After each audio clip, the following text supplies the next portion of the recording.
গোটা পৃথিবীতে এখন মুমিনের ঈমান নিয়ে খেলা হচ্ছে। মুমিনের ঈমানের অবস্থা নিয়ে এখন তারা তামাশা করতেছে। গোটা পৃথিবী ওরা টেস্ট করতেছে মুমিন কি জীবন্ত মুমিন না মুমিনগুলি মরা মুমিন। গোটা পৃথিবীর ইহুদি খ্রিস্টান আর হিন্দুরা এখন পরীক্ষা করতেছে আমাকে। এটা আমার রাসূলের কথা। মরে দেখো তোমার শান, তোমার মর্যাদা, তোমার অবস্থান, তোমার ক্ষমতা, তোমার অর্থ, মরে দেখো। তুমি যদি নিজের জীবনকে মূল্যায়ন করতে না পারো, আল্লাহ যেটা বলেছেন ইল্লাল্লাযীনা আমানু, যদি ইমানদার না হয় মরো, তুমি কতটুকু ক্ষমতা, তোমার কতটুকু অর্থ, তোমার কতটুকু গাম্ভীর্যতা, তোমার কত মর্যাদা। ফেরাউন, সাদ্দাত, নমরুদই তো দুনিয়াতে থাকতে পারে নাই। কথা ঠিক আছে কিনা বলেন? ফেরাউন, সাদ্দাত, নমরুদই তো দুনিয়াতে নাই। আছে নাকি? ফেরাউনের বাড়ি আছে, সাদ্দাতের বাড়ি আছে, সম্পদ ছিল কিনা বলেন? সবই তো ছিল, কিন্তু তারা কি লাভবান না ক্ষতির মধ্যে আছে? ক্ষতির মধ্যে আছে। আল্লাহু আকবার, আল্লাহু আকবার। ইল্লাল্লাযীনা আমানু, যারা ঈমানদার, আল্লাহ বলেন তার কোনো ক্ষতি হবে না। একটা মুমিন যদি চিন্তা করে আমি এখানে কেন আসলাম, কেন এলাম পৃথিবীতে, আমাকে কি করতে হবে, আর আমার পরবর্তী ডেস্টিনেশন কোথায়, আমি পরবর্তীতে কোথায় যাব, এই তিনটা চিন্তা কোনো বান্দা যদি ধারণ করে, আল্লাহ সুবহানাহু ওয়া তাআলা তার আখিরাতকে গুছিয়ে দিবেন। আমাদের জীবনটা কেমন, আমাদের জীবনটা সম্পর্কে আমরা কি চিন্তা করতে পারি? কোনো ব্যক্তি হাতের মধ্যে বরফ নিল, বরফটা হাতে ধরে রাখলে সে যতক্ষণ পর্যন্ত বরফের দিকে তাকিয়ে থাকে, সে চিন্তা করে আমার ব্যবসা হবে, আমার হাতে বরফ আছে। বলেন তো দেখি বরফ কি থাকবে? হ্যাঁ, ধরে রাখুন তো বরফ, কতক্ষণ পর কি হবে?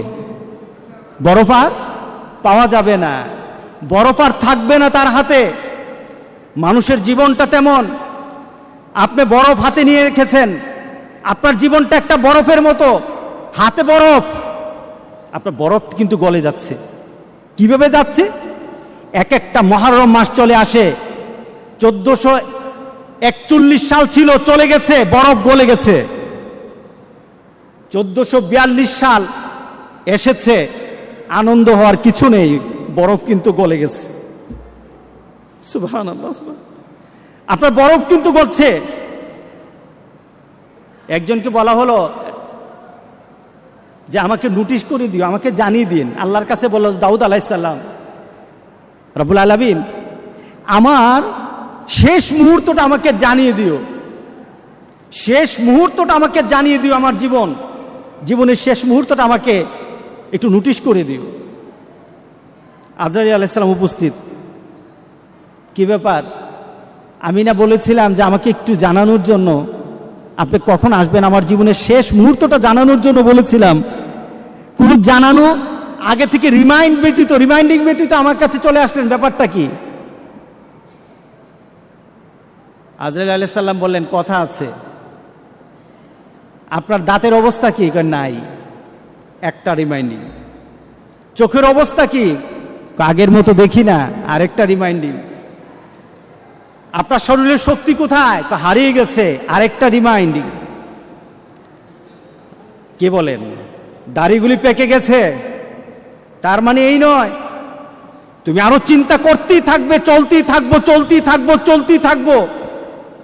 আমার জীবনের গতি আছে, চলতে থাকবো, তা নয়, বরং তোমার প্রত্যেকটা জিনিসের মধ্যে নোটিশ করে করে জানানো হচ্ছে তোমার জীবন কিন্তু শেষের দিকে।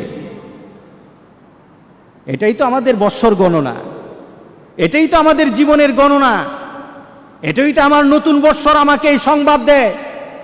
এই নতুন বৎসর হয়তো তোমার জন্য আরেকটা বৎসরের সুসংবাদ নিয়ে আসবে, অথবা তোমার এই বৎসরটাই শেষ বৎসর। তোমার 1441 হিজরি ছিল অনেকের জন্য আবার আনন্দের বিষয়। কাদের জন্য আনন্দ? কে আনন্দ করতে পারবে?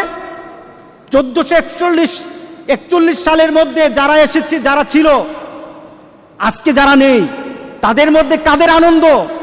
তাদেরই আনন্দ যারা আল্লাহ সুবহানাহু ওয়া তাআলার সেই কথার সাথে নিজেকে মিলিয়ে নিয়েছে। ওয়ালাস, সময়ের কসম,